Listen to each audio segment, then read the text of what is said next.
दोस्तों, the arc की कहानी वहीं से कंटिन्यू है। अगर आपने इस कहानी के प्रीवियस एपिसोड्स नहीं देखे तो सही से समझने के लिए पहले वो देख ले।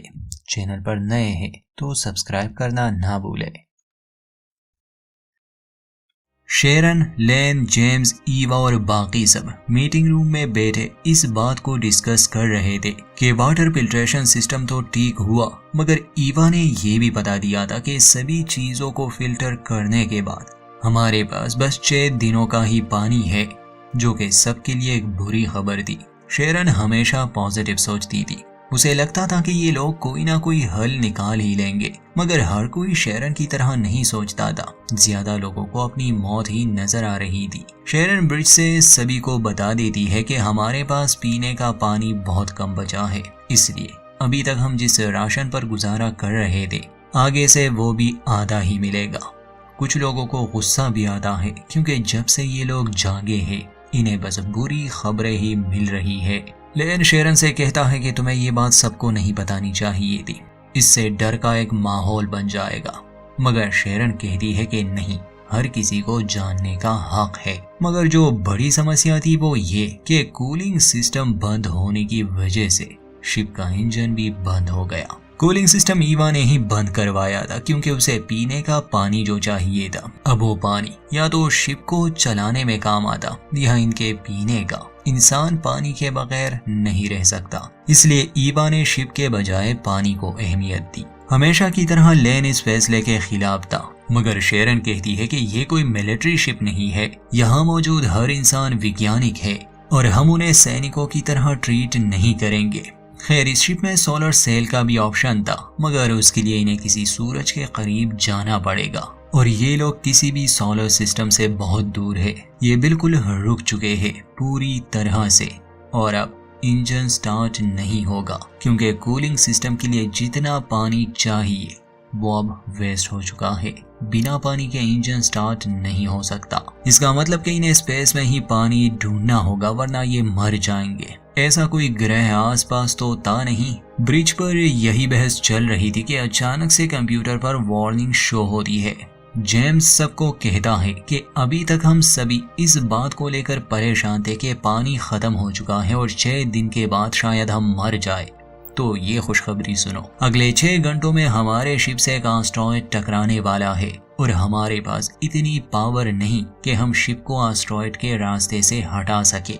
ये आ गई एक नई मुसीबत। इस बात से तो अच्छा कि ये लोग बिना स्पेस सूट पहने ही एयरलॉक से खुद को अंतरिक्ष में ही फेंक दे, पर इंसान को हमेशा उम्मीद होती है और ये सभी वैज्ञानिक है तो कोई ना कोई रास्ता तो इन्हें मिल ही जाएगा। ब्रिज पर सभी समस्या से लड़ रहे थे कि तभी फीलिक्स आता है और लेन से पूछता है कि हमारी इन्वेस्टिगेशन अभी तक खत्म नहीं हुई, मतलब उस मर्डर के बारे में। हालांकि ये सही समय नहीं था। लेन को भी गुस्सा आता है कि हम शिप को बचाने में लगे हैं और इसे क्रिमिनल के कातिल को ढूंढना है। फीलिक्स का शक इसलिए लेन पर था क्योंकि उसने चाकू की बात की थी। फीलिक्स पूछता है कि तुम्हें कैसे पता, तो लेन जवाब में कहता है कि वो प्लांट बॉय यानी एंगस अपना मुंह बंद नहीं रख सकता, उसने हर किसी को बता दिया है, इसलिए मुझे पता था।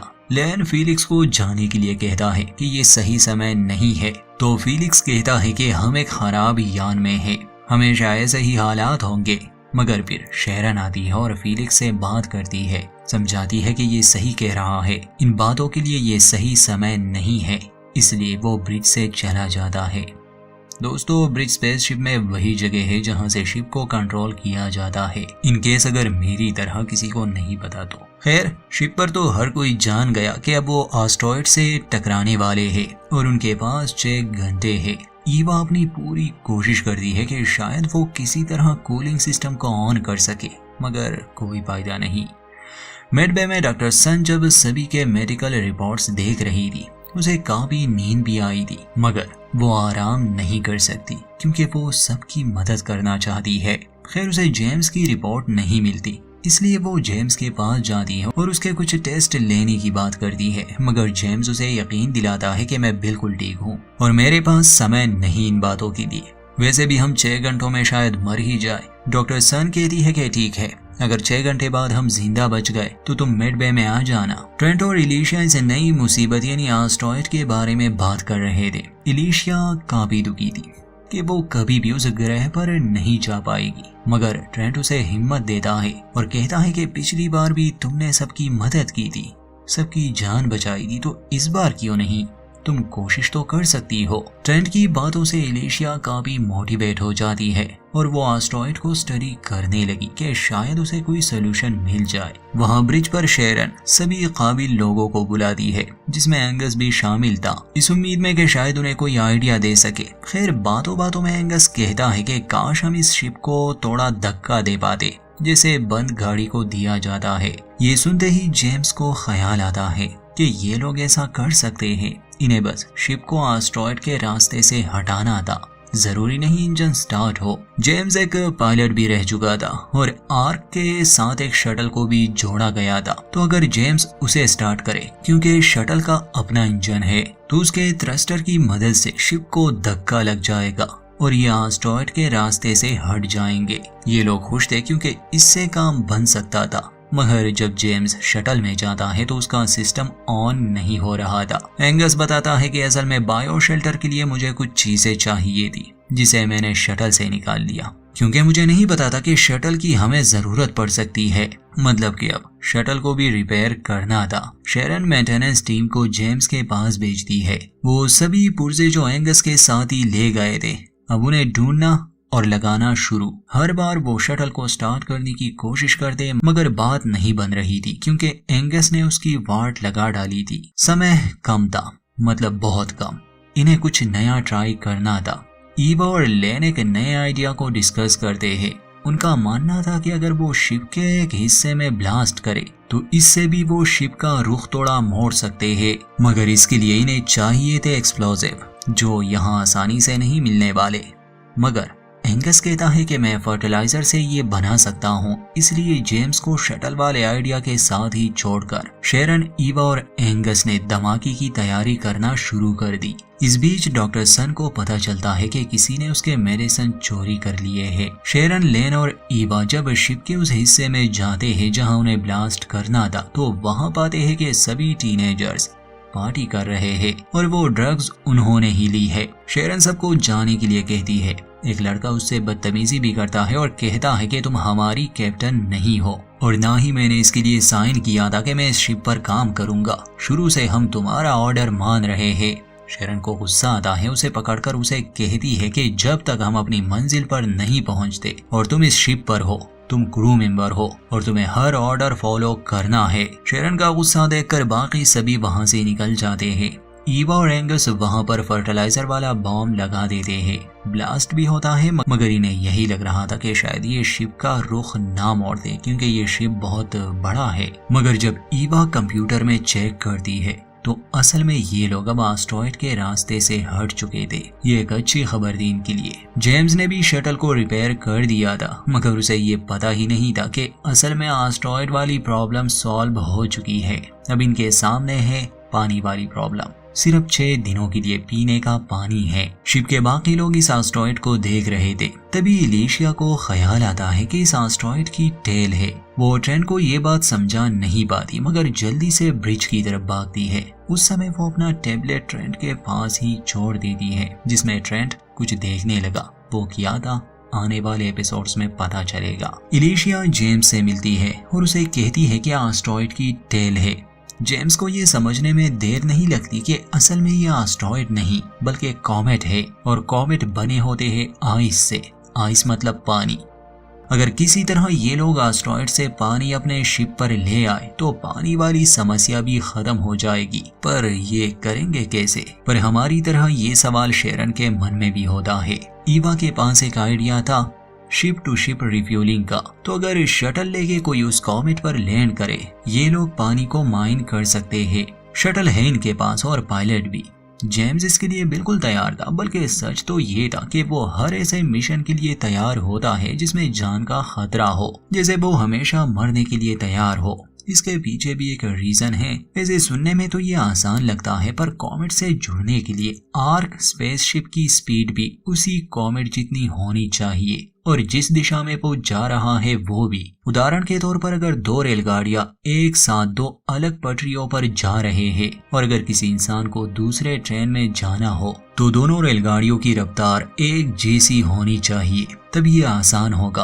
अब चूंकि शटल ठीक हो चुका है इसलिए जेम्स ये करने की कोशिश करेगा, मतलब कि इन्हें शिप के इंजन की जरूरत नहीं, ये शटल के थ्रस्टर को ही इस्तेमाल करेंगे। जब ऐसा होगा फिर वो कॉमेट पर लैंड करेगा और ईवा की टीम पानी को शिप पर खींच लेंगे। ईवा काफी कुछ पूछती है, ऐसा लग रहा था जैसे उसे जेम्स पर शक हो, मगर जेम्स उसे यकीन दिलाता है कि मैं सब सही करूंगा। मजाक में ये भी पूछता है कि क्या तुम्हें मेरी फिक्र है, तो ईवा कहती है कि नहीं, मुझे शिप पर बाकी लोगों की फिक्र है।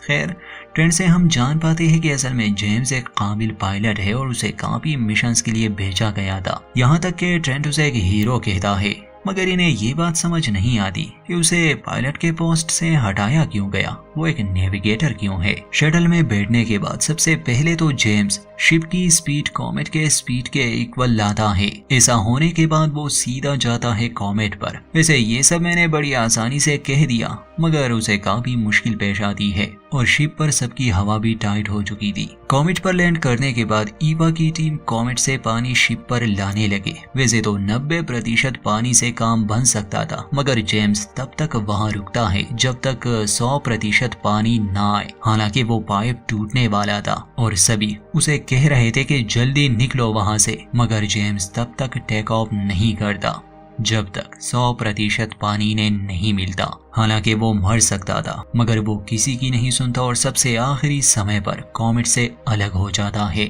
वो शिप पर लौट आता है तो सभी लोग उसके लिए तालियां बजाते हैं, उसे हीरो कहते हैं। पानी मिलते ही ये सभी गधे बिना टेस्ट के उस पानी को पी लेते हैं, जो कि नहीं करना चाहिए था। सभी लोग बहुत खुश थे, बल्कि मैं कहूँगा खुशकिस्मत। ये कॉमेट से भी बच गए, पीने का पानी भी इन्हें मिल चुका है और कूलिंग सिस्टम ऑन हो चुका है, जिसका मतलब कि अब ये लोग शिप को स्टार्ट कर सकते हैं और ये अपने सफर को आगे बढ़ा सकते हैं। मगर फिर भी ये है अंतरिक्ष, कुछ भी हो सकता है, क्योंकि अब शिप पर वाटर रिसाइकलिंग का यूनिट भी ठीक हो चुका है, तो ये पानी वेस्ट नहीं होगा बल्कि रिसाइकल होगा। शेरन लेन से कहती है कि तुम अनाउंसमेंट करो कि लोग अब पानी इस्तेमाल कर सकते हैं। ये खबर सुनने के बाद सभी को खुशी होती है, मगर ईवा बहुत दुखी थी, वो रो रही थी। इसलिए केट उसकी मदद करती है, उसे अपने रूम ले जाती है और अपना सीक्रेट बताती है कि जब वो स्पेस मिशन पर गई थी तो अल्ट्रा वायलेट रेज की वजह से उसकी स्किन खराब हो गई। असल में केट विग पहनती थी, उसके अपने बाल नहीं थे। ये सीक्रेट केट ने बताया था कि ईवा उसे अपनी दिल की बात कहे। ईवा कहती है कि मुझे उस आदमी से नफरत थी, जेस्पर से। उसी की वजह से हैरिस मारा गया और मैं बहुत खुश हूँ कि किसी ने उसे मार डाला। सीन शिफ्ट होता है लेन पर। उसे एक सीक्रेट मैसेज रिसीव हुआ। उस मैसेज में कुछ सामान के बारे में बताया जा रहा था। जब लेन उसे देखने जाता है तो उसमें एक फुटेज थी और फुटेज में शेरन थी। फ्लोरिडा के किसी बार में वो कुछ लोगों से लड़ रही थी और उसमें से एक का वो गला काट देती है। जेस्पर ने शायद ये सब रिकॉर्ड किया होगा। अब शेरन कौन है, उसने क्या किया है, आने वाले एपिसोड्स में पता चलेगा। चैनल के साथ जुड़े रहिए, आपको जल्दी अपडेट्स मिलेंगे।